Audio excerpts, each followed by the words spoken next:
Dear students, कैसे हैं आप लोग? उम्मीद करते हैं सभी लोग स्वस्थ होंगे। आज एक बहुत ही इंपॉर्टेंट चैप्टर है ये वाला, क्षेत्रमिति यानी कि मेंसुरेशन। इसमें हम लोग पढ़ेंगे कि क्षेत्रफल का फार्मूला क्या है और परिमिति यानी कि परिमाप का फार्मूला क्या है, कैसे आया, वो भी जानेंगे। जितने भी पढ़ेंगे 3D में भी ऑब्जेक्ट जो पढ़ेंगे उसमें भी हम लोग आगे जानेंगे कि कैसे फार्मूला आता है, कैसे आता है, सिलेंडर का फार्मूला कैसे आता है। तो वो क्लास 6 के लिए नहीं उतना ज़रूरी है, लेकिन अभी ज़रूरी है यहाँ पर कि कोई भी क्लास के रहें सभी के लिए ज़रूरी है। कई स्टूडेंट्स इसके क्वेश्चंस को नहीं लगा पाते हैं, तो उसके लिए ये इंपॉर्टेंट चैप्टर है। इसलिए यहाँ पर समझेंगे कि फार्मूला कैसे आया, कहाँ से आया और उसको डिटेल में जानेंगे। तो यहाँ पर शुरू करते हैं। पेरीमीटर और एरिया के बारे में मेनली पढ़ेंगे। तो यहाँ पर समझते हैं पहले, ये हमने बनाया एक ऑब्जेक्ट, इसको क्या कहते हैं? इसका नाम क्या है? रेक्टेंगल। रेक्टेंगल हिंदी में कहते हैं आयत। आयत कहते हैं हिंदी में और इंग्लिश में रेक्टेंगल कहते हैं। रेक्टेंगल का प्रॉपर्टी कैसे जानते हैं कि क्या है कि यहाँ पर जो ये साइड है ये इस साइड के इक्वल होता है। हिंदी में कहते हैं भुजा। साइड मीन्स भुजा। तो ये भुजा जो है इस भुजा के इक्वल यानी कि ये साइड इसके बराबर है। यदि नाम दे तो इसको ए बी सी डी और साइड का नाम ऐसे लिखते हैं कि ए बी बराबर क्या है, ए बी इक्वल टू क्या है, सी डी के या डी सी के, कुछ भी लिख सकते हैं। तो लेंथ में नहीं कोई दिक्कत है लिखने का, एंगल में लिखने का इधर उधर गलती हो सकता है। तो एंगल नहीं लिखना है अभी कोड वोड के बारे में। अभी हमको बस यही जानना है कि ये साइड इसके बराबर है। दूसरा चीज़, ये जो साइड है ये इसके बराबर है यानी कि बी सी बराबर ए डी। तो बी सी इक्वल टू क्या है, ए डी है। ए बी बराबर सी डी, ये साइड इसके बराबर, ये साइड इसके बराबर। तो क्या यह इतने से ही रेक्टेंगल हो जाएगा? नहीं, इसमें एक चीज़ और है। यह जो एंगल्स बन रहे हैं, ये जो कोण बन रहे हैं, ये 90 डिग्री हो यानी कि सम कोण हो। ये चारों कोण 90 डिग्री हो, 90 डिग्री, 90 डिग्री और ये भी 90 डिग्री। अब आगे समझते हैं इसमें कि ये जो है, ये जो साइड है इसको कहते हैं लंबाई। जो बड़ा रहेगा कोई भी तो उसको लंबाई कहेंगे और ऐसे जो है जो कम रहेगा उससे दूसरे वाले से उसकी तुलना में तो उसको चौड़ाई कहेंगे। तो यह लेंथ मान लेते हैं, हिंदी में कहेंगे लंबाई, और यह चौड़ाई है ब्रेथ, चौड़ाई। अभी हमने क्या बताया कि ये साइड इसके बराबर है। यदि ये लेंथ है तो ये भी क्या होगा, लेंथ यानी लंबाई। यदि ये चौड़ाई है ब्रेथ तो बी है तो ये भी क्या होगा, बी। आपस में इक्वल हो गए। आगे अब इसका फार्मूला में पहले समझते हैं परिमाप। आयत का परिमाप, आयत का परिमाप। परिमाप को इंग्लिश में कहते हैं, यहाँ पर इंग्लिश में भी लिखते हैं पेरीमीटर ऑफ रेक्टेंगल। कि आयत का परिमाप क्या होता है, आयत का परिमाप कहाँ से आया, पहले इसको जानते हैं फार्मूला। तो फिर से आयत बनाते हैं, यहाँ पर समझते हैं, नहीं तो उसमें गड़बड़ हो जाएगा। अब यहाँ समझते हैं, ये हमारा था लंबाई L, ये हमारा था चौड़ाई ब्रेथ, ये भी लंबाई ये भी चौड़ाई हो गया। अब यहाँ समझते हैं कि आयत का परिमाप, परिमाप किसी चीज़ का होता है चारों ओर की लंबाई। जैसे कोई खेत है, खेत को घेरना है तो चारों ओर की लंबाई लेंगे। कुआं है, कुएं को चारों ओर से घेरना है ताकि कोई गिर न जाए, तो उसको भी क्या लेंगे, चारों ओर का लंबाई। तो उसको परिधि कहते हैं क्योंकि गोल रहता है कुआं। यहाँ पर ये चौकोर है खेत, या कोई और हो सकता है कि छत है, छत के किनारे बच्चे गिर जाते हैं तो उसको घेरना पड़ता है। तो उसके चारों ओर बाड़ लगाना है, घेरना है, तो उसके लिए क्या निकालना पड़ता है, परिमाप यानी कि पेरीमीटर की जरूरत होती है वहाँ पर। तो पेरीमीटर की जरूरत वहाँ पर है, लेकिन यहाँ पर फार्मूला कैसे आया, तो चारों ओर की लंबाई लेना है तो चारों ओर की लंबाई को जोड़ना पड़ेगा। लेकिन लंबाई इसको कहे हैं, ये भी एक प्रकार से लंबाई है जो चीज़ नाप रहे हैं, लेकिन इसका नाम दिए हैं चौड़ाई, ब्रेथ है। तो इसकी तुलना में कम है इसलिए ब्रेथ नाम दिए हैं चौड़ाई। अब यहाँ पर इसको, इसको और इसको और इसको चारों ओर का यदि लंबाई ही लेना है, चारों ओर कितना दूरी है तो उतना बड़ा हमको तार लगेगा घेरने के लिए। तो यहाँ पर अगर यहाँ से यहाँ चलेंगे तो एक लेंथ आएगा L आएगा, यहाँ पर लिखते हैं आएगा L, यही है आयत का परिमाप ही है। तो एक L आएगा प्लस, और आगे बढ़ेंगे तो B आएगा। यहाँ से यहाँ तक नाप लिए हैं, अब यहाँ से यहाँ तक की दूरी क्या होगा, B ब्रेथ प्लस B से अब यहाँ पर लाएंगे तो ये क्या होगा, L, फिर से लेंथ, फिर इधर आएंगे तो फिर से B तो यहाँ पर देखिए l plus B plus L plus B. अब l वाला l के साथ जुड़ जाएगा, हमने बताया है यहाँ पर अलजेब्रा वाले में चैप्टर में, तो आप उसको यदि नहीं देखे जरूर देखिए। a वाला a में जुड़ता है, b वाला b में, a स्क्वायर वाला a स्क्वायर में जुड़ता है या घटता है, तो ऐसे यहाँ पर भी है। l वाला l में जुड़ेगा तो l प्लस l प्लस है दोनों का आगे, तो l प्लस l क्या हो गया 2l, या ऐसे लिख सकते हैं l प्लस l एक साथ, प्लस b यहाँ आया और ये प्लस b यहाँ आया, l plus l 2l plus b plus b 2b, b plus b क्या हो गया 2b। अब देखिए यहाँ पर भी दो, यहाँ पर भी दो, दो को कॉमन ले लेते हैं तो फार्मूला ऐसे हो जाएगा 2 ब्रैकेट में बचेगा l प्लस b, l मतलब लंबाई, b मतलब चौड़ाई, ब्रेथ। तो यहाँ पर इसको लिख सकते हैं 2 गुणे, या कोष्टक में यहाँ गुणा चिन्ह छिपा है, तो लंबाई प्लस चौड़ाई, लंबाई प्लस चौड़ाई।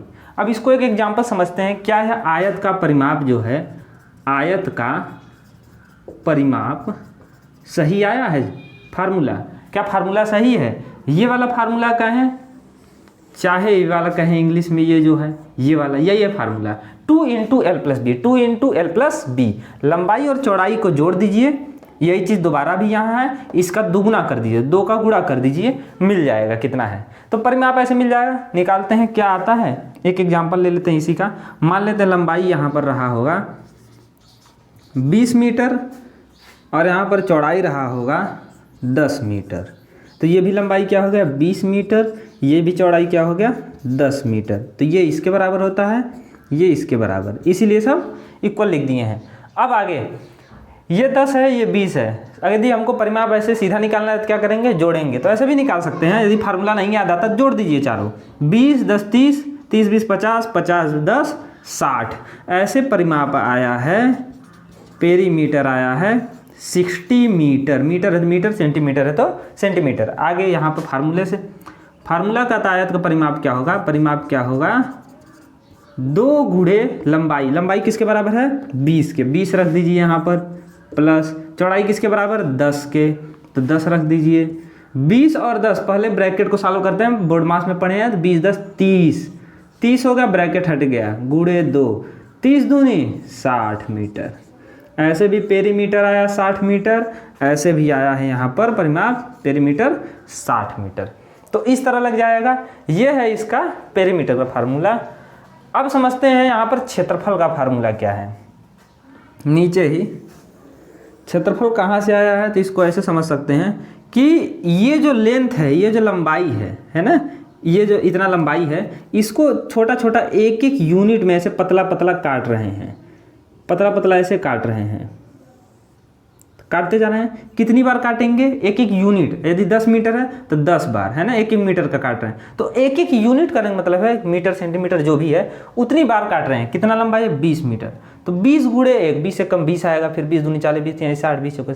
तो क्षेत्रफल का फार्मूला यहाँ पर होता है आयत का क्षेत्रफल, क्षेत्रफल हिंदी में कहते हैं, सॉरी इंग्लिश में एरिया ऑफ रेक्टेंगल। ये होता है L इंटू बी, यानी कि लंबाई गुणे चौड़ाई, लंबाई गुणे चौड़ाई, ये होता है फार्मूला। तो लंबाई और चौड़ाई का गुणा कर देंगे, हमको तुरंत ही मिल जाएगा इसका एरिया क्या, क्षेत्रफल क्या है। जैसे हमको मान लेते हैं इसी का निकालना रहे, यहाँ पर चौड़ाई 10 है, 10 रखेंगे और लंबाई क्या है 20, तो लंबाई के नीचे लंबाई 20 मीटर और चौड़ाई नीचे चौड़ाई 10 मीटर। यूनिट अभी नहीं लिखेंगे तब भी चलेगा, लेकिन लिख देते हैं 20 दहिया में 200।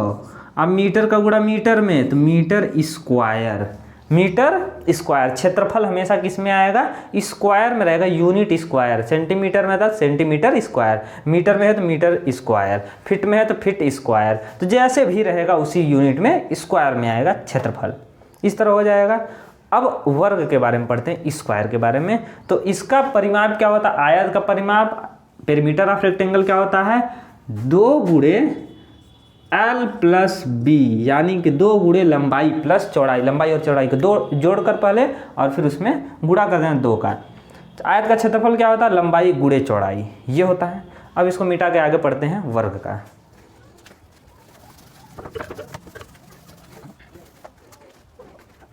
अब आगे समझते हैं यहाँ पर वर्ग के बारे में। वर्ग इंग्लिश में कहते हैं स्क्वायर। स्क्वायर एक प्रकार का रेक्टेंगल ही है। कैसे? क्योंकि रेक्टेंगल में क्या था, लंबाई और चौड़ाई अलग अलग था, इसमें दोनों इक्वल हो जाएंगे, यानी कि लंबाई बराबर चौड़ाई। जैसे यहाँ पर एक स्क्वायर बना देते हैं,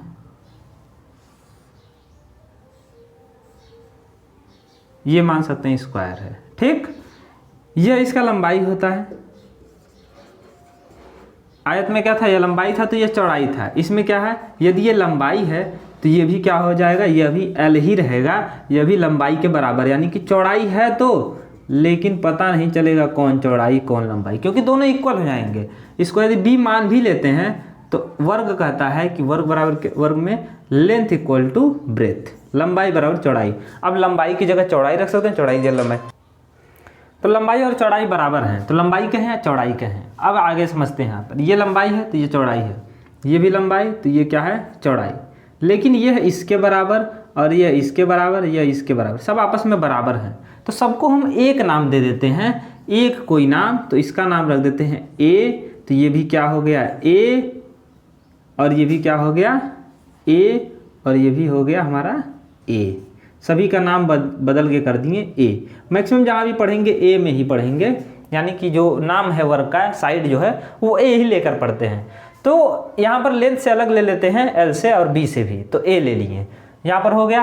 अब यहाँ समझते हैं कि क्या होगा इसका परिमाप और क्षेत्रफल। इसमें भी ये जो एंगल्स रहते हैं, कोण, ये 90 डिग्री होते हैं, 90 डिग्री, सभी क्या है 90 डिग्री समकोण, तभी इसको स्क्वायर कहेंगे। ये बहुत इंपॉर्टेंट प्रॉपर्टी है दोनों में, रेक्टेंगल में भी इसमें भी। यदि 90 डिग्री नहीं है तो पैरेललोग्राम बनकर रह जाएंगे और ये अलग बन के रह जाएगा। समचतुर्भुज कहते हैं उसको, काइट जैसा नहीं रहता है। दूसरा रोम्बस कहते हैं, तो रोम्बस हो जाएगा यदि एंगल अलग अलग रहेंगे तब, लेकिन साइड इक्वल रहेगा। जैसे ऐसे एंगल अलग अलग रहे, 90 न रहे, कुछ और रहे, मान सकते हैं ये कुछ और रहा होगा, 60 रहा होगा, है ना। 60 नहीं ले सकते हैं, अन्य भी ले सकते हैं, अलग अलग मतलब कोई भी रह सकता है। 120 कोई रहा हो, ये 60 रहा हो तो ये 120 रहा हो, ठीक। तो ऐसे रहा हो, और ये फिर 60 रहा हो और ये 120 रहा हो, तब फिर हमारा क्या हो गया, ये रोम्बस बन जाएगा और साइड इक्वल रही हो। तो एंगल 90 नहीं है तो रोम्बस है। तो यहाँ पर अभी हमको बस स्क्वायर पे फोकस करना है, ये सब चीज़ें बाद में। तो ये स्क्वायर है वर्ग का। अब इसका परिमाप निकालते हैं। तो वर्ग का परिमाप, परिमाप मतलब चारों ओर का माप, यानी कि पेरीमीटर ऑफ स्क्वायर। स्क्वायर का पेरीमीटर क्या होगा? पेरीमीटर क्या बताए थे कि चारों ओर को जोड़ दो, चारों ओर को जोड़ दो, a plus A plus A plus A, चारों साइड जोड़ दें तो a प्लस ए यहाँ लगाते हैं, a plus A plus A plus A, चारों जोड़ देंगे तो क्या आएगा, क्योंकि लंबाई चौड़ाई सब बराबर ही है, जोड़ देंगे तो हो जाएगा 4a। एक यहाँ छिपा है, यहाँ भी एक छिपा है, यहाँ भी एक छिपा है, यहाँ भी, तो एक एक एक एक एक 4a आया। तो यही होता है हमारा। a क्या था, साइड था, तो 4 गुणे साइड, यानी कि 4 गुणे भुजा, हिंदी में कहते हैं भुजा, ठीक। तो ये क्या हमारा वर्ग का परिमाप है, वर्ग का परिमाप, पेरीमीटर ऑफ स्क्वायर, याद रहेगा। तो ये फार्मूला याद रखना है, 4 गुणे भुजा, यानी कि कोई एक साइड लीजिए उसका 4 गुना कर दीजिए, मिल गया परिमाप। यही करना है। आगे क्षेत्रफल क्या होगा? अभी हमने क्या बताया कि वर्ग जो है आयत जैसा ही है, वर्ग का क्षेत्रफल, यानी कि इंग्लिश में कहेंगे एरिया ऑफ स्क्वायर। स्क्वायर का एरिया क्या होगा? तो उसमें रेक्टेंगल का एरिया क्या होता था, लंबाई गुणे चौड़ाई, लंबाई गुणे चौड़ाई, कोई भी लंबाई लेकर किसी भी चौड़ाई में गुणा कर दे, मिल जाए। यहाँ पर देखिए L इंटू बी, रेक्टेंगल जैसा ही है, सेम टू सेम, बस लंबाई और चौड़ाई बराबर हैं, दोनों की जगह a रख दीजिए, a गुणे a, ए स्क्वायर होगा कि नहीं, पावर ऐड हो जाते हैं, बेस ए सेम है, 1 1 2 हो गया, तो ए स्क्वायर, ए क्या है साइड, यानी कि साइड गुणे साइड कहें या साइड का स्क्वायर कहें, हिंदी में कह सकते हैं भुजा गुणे भुजा या भुजा का स्क्वायर वर्ग। तो यहाँ पर हो जाएगा, तो वर्ग का क्षेत्रफल क्या होता है, भुजा गुणे भुजा या भुजा का स्क्वायर कह सकते हैं या साइड का स्क्वायर हो जाएगा इस तरह से। तो एरिया ऑफ स्क्वायर है साइड गुणे साइड, साइड यहाँ पर जो भी रहेगा उसका उसी में गुणा कर देंगे, मिल जाएगा। जैसे एग्जांपल लेते हैं, यहाँ पर नीचे यहाँ पर लाइट आता है, दिखता नहीं है, तो यहाँ लिखते हैं, मान सकते हैं इसका साइड ले लेते हैं 10 सेंटीमीटर, तो ये भी क्या है 10 सेंटीमीटर, कोई भी एक साइड लिखना जरूरी है। तो जैसे भी क्वेश्चन दिया रहेगा हमको उसमें साइड कोई खोज लेना है। साइड क्या दिया है, तो यहाँ पर 10 सेंटीमीटर, साइड बराबर है 10 सेंटीमीटर, ये है बराबर ए के, ए हमारा भुजा, तो साइड का नाम दे देंगे ए बराबर 10 सेंटीमीटर। अब फार्मूले में रख देंगे, हमको मान लीजिए निकालना पेरीमीटर, यानी कि परिमाप, परिमाप क्या होगा 4 गुणे भुजा, यानी कि 4 गुणे ए, 4 गुणे 10, 4 दहिया में 40 सेंटीमीटर, टोटल लंबाई 10 10 20 10 30 10 40 सेंटीमीटर मिल जाएगा। ऐसे ही एरिया क्या होगा, क्षेत्रफल 10 गुणे 10, यानी कि साइड का स्क्वायर, 10 का स्क्वायर क्या होता है 100, लेकिन सेंटीमीटर स्क्वायर होगा। ऐसा क्यों, क्योंकि यहाँ पे 10 के साथ सेंटीमीटर, यहाँ भी 10 के साथ सेंटीमीटर, सेंटीमीटर का गुणा सेंटीमीटर में करेंगे तो क्या आएगा, सेंटीमीटर स्क्वायर हो जाएगा। क्यों, क्योंकि सबके पावर 1 छिपा है, यहाँ पर सेंटीमीटर के पावर 1 छिपा है, 1 1 2, क्योंकि बेस सेम है तो पावर जुड़ जाता है, जैसे ए में जुड़ रहा था ए का, तो हमने बताया था क्षेत्रफल हमेशा स्क्वायर में रहता है, यूनिट स्क्वायर में, ठीक। तो ऐसे रहता है, जो उसका यूनिट है वो हमेशा स्क्वायर में लिखेंगे, सेंटीमीटर सेंटीमीटर स्क्वायर, मीटर है तो मीटर स्क्वायर, फीट है तो फीट स्क्वायर, बता चुके हैं। तो इस तरह हो जाएगा। अब हम आपको क्वेश्चन देते हैं, 2 क्वेश्चन, इसको मिटा के आप उसको बताइएगा। तो यहाँ पर हमने 2 क्वेश्चन लिखा बोर्ड पर, एक आयत की लंबाई 25 सेंटीमीटर और चौड़ाई 10 सेंटीमीटर है, तो उसका क्षेत्रफल क्या होगा, 25 सेंटीमीटर 10 सेंटीमीटर, क्षेत्रफल क्या होगा, क्षेत्रफल मतलब अंदर की बात, तो कितना एरिया कवर किया ये निकालना है, ठीक। तो क्षेत्रफल मतलब अंदर की बात और परिमाप मतलब चारों ओर की लंबाई, चारों ओर घेरना रहेगा, तब हम लोग परिमाप निकालते हैं। वो आगे बताएंगे जब घेरने वाला वर्ड प्रॉब्लम आएगा कि कैसे आता है, वो बताएंगे। अभी छोटा छोटा ऐसे सिंपल फार्मूले पर, the side of, second question, the side of square is 15 centimetre long, find the perimeter and area of the square. तो पहले पेरीमीटर बताइए क्या आएगा और फिर एरिया बताइए स्क्वायर का, ठीक, स्क्वायर का।